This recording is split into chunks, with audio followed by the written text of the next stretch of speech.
we must be getting near the end of the chapter because now we are disposing of our property, plant, and equipment. So various things can happen. You can retire it voluntarily and sell it, exchange it, abandon it, or what's called involuntary conversion, which is a polite way of saying it got destroyed. Maybe fires, flood, theft, whatever. So your basic procedures, and these are just a real quick review of AC 102.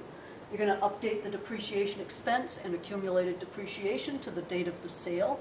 So you'll be given accumulated depreciation to the end of the prior year. You have to update it to the date of the sale, if it was September 1st or February 1st. And then you remove the asset and the updated accumulated depreciation that goes with it, record any cash, and record any gain or loss on the transaction. Okay, not too bad. Okay, some students will usually ask, well, what about fully depreciated equipment? What happens to that?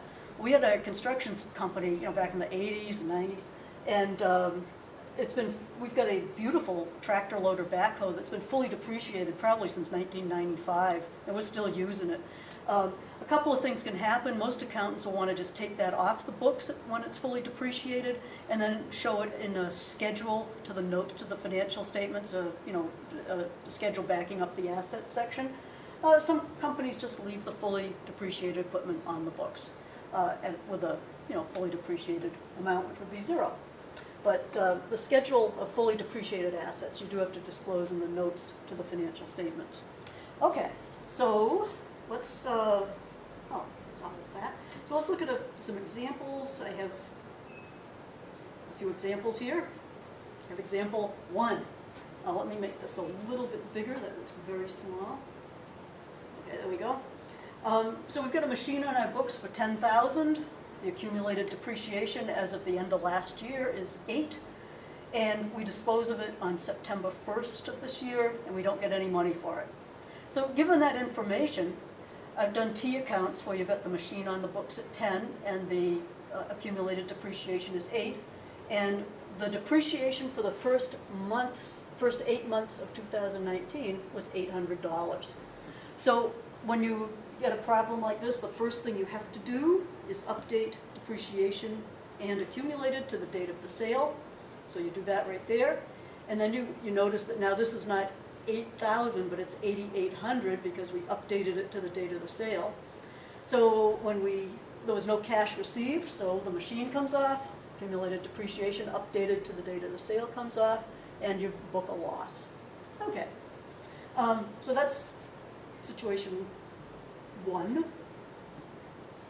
All right. Oh, and if you want to calculate the gain or the loss rather than just plug it, you take the book value of the asset, compare it with the proceeds you got, and the difference between the two will be the gain or loss on the transaction. Okay, so let's look at, here's the same information except we sell it for $2,000. So the machine's on the books for 10, we got accumulated depreciation of 8, but now we get cash of $2,000, and the depreciation was still $8,000 for the first months. So we first do the same thing. We update to the date of the sale to September 1, and then we record the disposal. So here we've got the cash came in of 2, the accumulated depreciation updated comes off, the machine comes off, and we book the gain on the sale. Okay? And if you want to compute the gain on the sale here, you have the book value is still $1,200, but you got $2,000 proceeds, and so you have that gain of $800. Okay, I seem to have a third example. I wonder what we do here. Oh, we sell it for $500. Okay, so I'll just skip right down here. In this case, we sold it for $500. We take the machine off, we take the accumulated depreciation off, and we end up with a loss.